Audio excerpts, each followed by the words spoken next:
Seguimos con Ovenir Sartú, Antonio Mercader, Carlos Ramela y Esteban Valente. El mes pasado se cumplieron 20 años de la promulgación de la última ley de puertos, la ley de puertos vigente. Antonio Mercader proponía que discutiéramos este asunto, un aniversario que pasó, decías, relativamente desapercibido. Sí. Y importante porque quienes conocimos el puerto anterior, aquel que recibió la calificación internacional de puerto sucio, un puerto casi sin barcos, sin containers, por supuesto, que se paralizaba cada rato, que tenía más de 5.000 funcionarios, que era todo estatal, es decir, todo lo manejaba la administración de puertos, que estaba absolutamente dominado por los sindicatos. Había varios sindicatos, ¿no?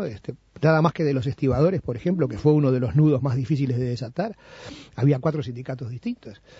Ya estaba don Juan Castillo funcionando en esa época, que fue el que dijo la famosa frase, ¿no? Si nos privatizan el puerto nos quedamos sin sindicato. No fue así. El puerto se privatizó, obviamente. Digo, hay competencia de privados, y el sindicato donde estaba Juan Castillo sigue actuando, de manera que no se dio eso. Pero digo, me parece que fue una reforma muy interesante en el proceso, fue apoyada por blancos, colorados y algunos frentistas que vieron que realmente era el camino, que el puerto no podía seguir como estaba. Y se hizo en 2 años, bajo la dirección del ingeniero Álvarez Maza. En 2 años, se logró eliminar una cantidad de funcionarios. Eliminar no, se les dio la posibilidad, había una ley que les permitía jubilarse anticipadamente, se pasó de 5.000 funcionarios a 1.500, se dio entrada a las empresas privadas, se decretó la libre circulación de mercancías adentro del puerto, y se convirtió en lo que es hoy, un puerto en expansión, un puerto modernizado, un puerto donde hay competencia, que actualmente figura en el 13º lugar entre los 150 puertos o 148 puertos que estuvo investigando la CEPAL en su reciente informe. Lo ubicó en el 13º puesto, subiendo 4 puestos, que viene subiendo año a año, es decir, evidentemente va a estar entre los 10 primeros. Lo cual habla de realmente cuán importante es una ley. A veces nosotros decimos, bueno, esa ley, sí, se hizo una ley por la galería, pero nadie la aplica, nadie la respeta, las leyes no lo son todo. Bueno, en este caso sí, hubo una ley que fue transformadora, una ley y una aplicación que fue transformadora, y sobre todo, quiero decir también que el puerto en aquel momento estaba aprisionado por las corporaciones, en particular por la corporación sindical, por los sindicatos, donde no se podía subir a un barco, donde las manos de los estibadores duraban 6 horas, donde se hacía paro, donde no se trabajaba de noche, etcétera, etcétera, etcétera. El día que se rompió eso y se liberó el puerto creció. Y creo que ese es un buen modelo para aplicar en otros sitios donde las corporaciones siguen mandando y dominando y tienen asfixiada la situación. Y pongo el caso de la educación. Creo que la educación debería mirar al puerto y ver cómo se puede hacer una transformación, no es para tomarse frívolamente. No es para tomarse frívolamente. Digo que es un buen modelo. No es para tomarse con frivolidad el tema de la educación en este país. Yo comprendo que al frente el tema de la educación no le importa mucho modificarlo, pero total lo maneja, lo domina como si fuera un comité de base, pero creo que es importante, ¿no? Claro, uno le deprime ver que se ríe, ver que hagan mofa, ver que hagan mofa. Empezando por el pueblo. No, digo que es un buen modelo de cómo liberarse del peso de las corporaciones, ¿no? Digo que la educación está dominada por las corporaciones, creo que el día que se desate eso, se va a mejorar. Y creo que el puerto es un buen ejemplo a seguir. Yo voy a hacer autocrítica. Yo en el momento del tema del puerto estaba en contra totalmente de la ley. Me supongo. Y la verdad es que esa ley fue una base, yo creo que hasta en cierta medida simbólica de muchas cosas. Es decir, el puerto llegó a eso no por los sindicatos, porque ahora vamos a resultar que el puerto llegó a ese nivel de ineficiencia por los sindicatos. En buena medida. No, llegó por los gobiernos ineficientes, incapaces y clientelistas. Por eso llegó a eso, porque quien gobierna el puerto, quien dirige el puerto, es los gobiernos, los entes autónomos. Entonces, no tapemos con una ley lo que fue una medicina para un desastre que era el puerto de Montevideo. Y la verdad es que lo que produjo la ley, pero también la gestión, porque no nos olvidemos que quien obligó a la empresa que ahora es la líder en materia y que es la que tiró, digamos, arrastró todo el puerto, lo construyeron ante un gobierno frente amplista. Estás hablando de TCP. Estoy hablando de TCP. Entonces, Terminal Cuenca del Plata, la terminal especializada la que obligó, impuso y obligó al ritmo que estaba establecido para construir. Así que con una buena ley, aunque hayamos estado en contra, una buena gestión gubernamental, ¿no? Incluso con una dosis de autocrítica, porque el puerto funciona no solo por la ley.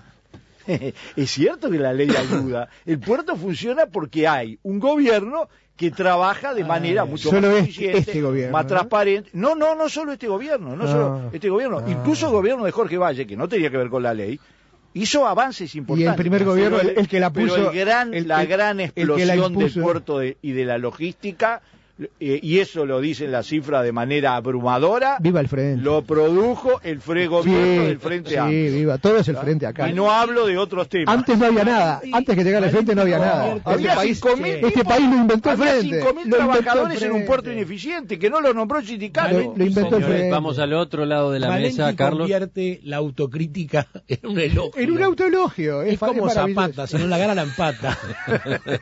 y de eso se trata la tertulia. Disculpame, o vos no lo usás. Yo creo que la transformación del puerto, exime de todo comentario. Lo que era el puerto antes y después es una demostración palmaria de cómo, cuando se hacen las cosas bien, cuando se busca un marco legal adecuado, cuando se libera una actividad, cuando se le saca de arriba esos corporativismos que lo traban, más allá de cómo se hayan generado, la realidad es que estaban ahí, que bloqueaban todo desarrollo, y el puerto de Montevideo era una verdadera vergüenza, ineficaz y sobre todo muy negativo para el país y su economía. Todo eso cambió de la noche a la mañana en un proceso que empezó con esa ley y siguió a posteriori. A mí lo que me parece bueno destacar como elemento que sirva como proyección del país, un poco va en el sentido de lo que fue la primera parte de Valenti con su autocrítica. Cómo en este país las corporaciones, apoyadas por cierta izquierda, no toda, pero por cierta izquierda, se dedicaron durante décadas a demorar, a trancar y a entorpecer cambios indispensables.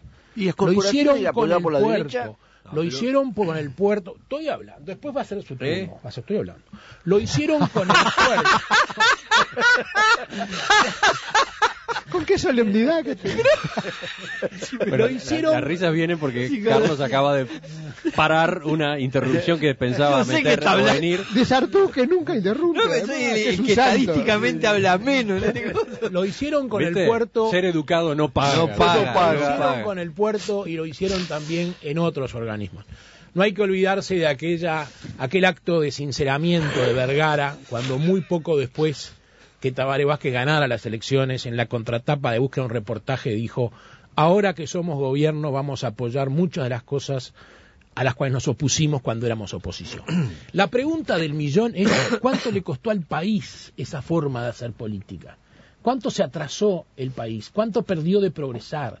¿Cuánto Uruguay y los uruguayos nos vimos perjudicados porque cierta izquierda le dio bombo al sindicato del puerto para que se opusiera a las reformas?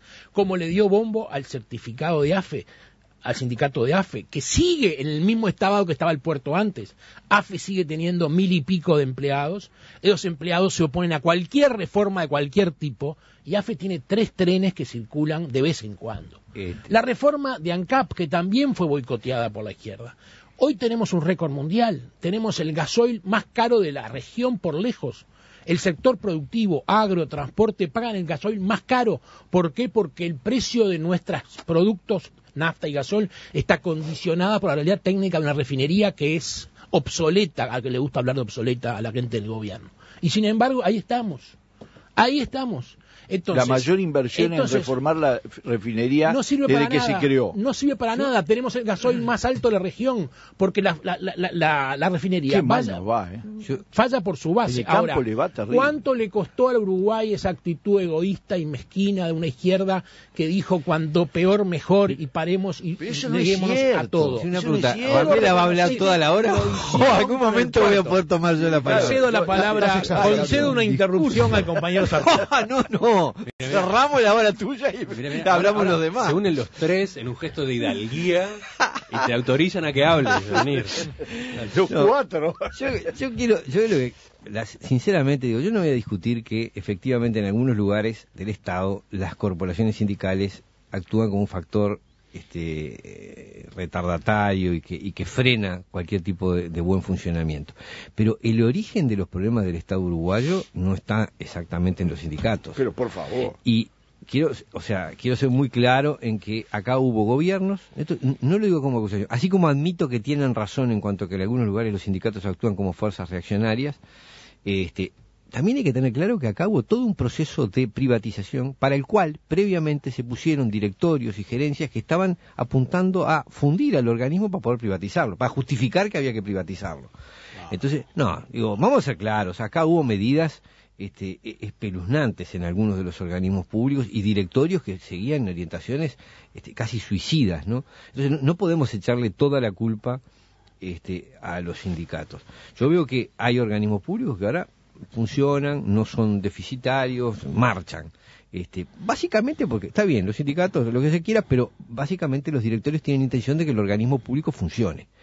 Si yo pongo al frente de un organismo público a un liquidador, a un tipo que está al mismo tiempo negociando cómo se va a privatizar y con qué pedazo se va a quedar cada quien, es bravo que el organismo funcione. Me parece que... Yo quiero hacer una referencia. Ahora las corporaciones son un problema de izquierda. La corporación que más le costó al país, para responder fue la corporación de los banqueros, amigos del poder, porque si no, no podrían haber llegado como los Peirano por quinta vez a fundir bancos, que se quedaron con bancos. Y eso sí es una corporación, y no era sindical. Es más, ahí el sindicato, como lo reconoció el poder político en su conjunto, colaboró extraordinariamente en salvar al país. Entonces, hablemos de las corporaciones en general y veamos, porque ni el mérito o el demérito, la culpa de lo que pasó en el puerto era de los sindicatos, sino era de la gestión en primer lugar, porque cuando tuvieron los votos los tenían antes. ¿Por qué no aprobaron la ley 20 años antes? ¿Por los sindicatos no la aprobaron? No. Saltamos del puerto a los sindicatos. No, es que lo trajeron ustedes. Vos me criticaste que yo hablé de la educación y tú me salís a los bancos. Trajiste de que la ley de los puertos era todo contra los sindicatos, es tuyo. Y además, ¿querés que te cuente las cantidades de corporaciones parasitarias de un capitalismo amiguista que hubo en el Uruguay durante décadas? Absolutamente. Yo creo, Valenti, que vos debés conocer toda la historia, pero relatás la mitad. Yo no sé si sabés tú que los sindicalistas bancarios de Uruguay, en buena parte, cómplices de todos esos banqueros que vos decís, porque les servía para lograr beneficios extraordinarios. No lo dijo así Jorge Valle. Almorzaban con el señor Ron, semana por medio, en el comedor del Banco Comercial, rodeados de paredes de madera con los cuadros de los presidentes colgados. O sea, no nos vengamos, no vamos a hacer trampas en ese sentido. Y tener amores carnales con Ron, no me hagas hablar. Parece que no vivieras en el Uruguay. Cuando se votó la ley de puertos, la ley de puertos, hubo cubiertas incendiadas. Hubo amenazas, hubo violencia, hubo pedradas.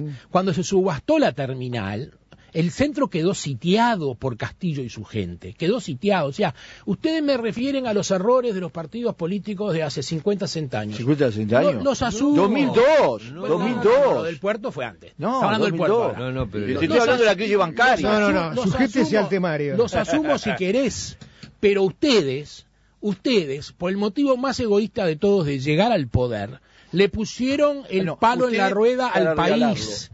Le pusieron el rueda.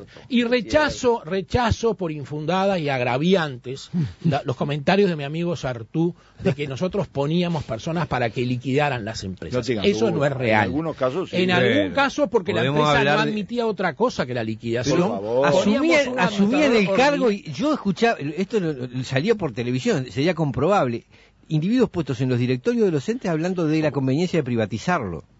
El mismo organismo que dirigían. ¿Qué empresa privada admite que el gerente diga que hay que venderle a la competencia? 15 años sin poner $1 para generar energía. 20 años sin poner $1 en los puertos. La mayor inversión portuaria estatal. UTE es un desastre. La mayor inversión estatal portuaria de los últimos 50 años se produjo durante el gobierno Frente Amplista. ¿Querés que te haga la lista? Sector privado libre. No, y estatal de los también. Cánceres que ustedes le crearon. Estatal también. Estamos hablando de también la parte estatal. Minutos.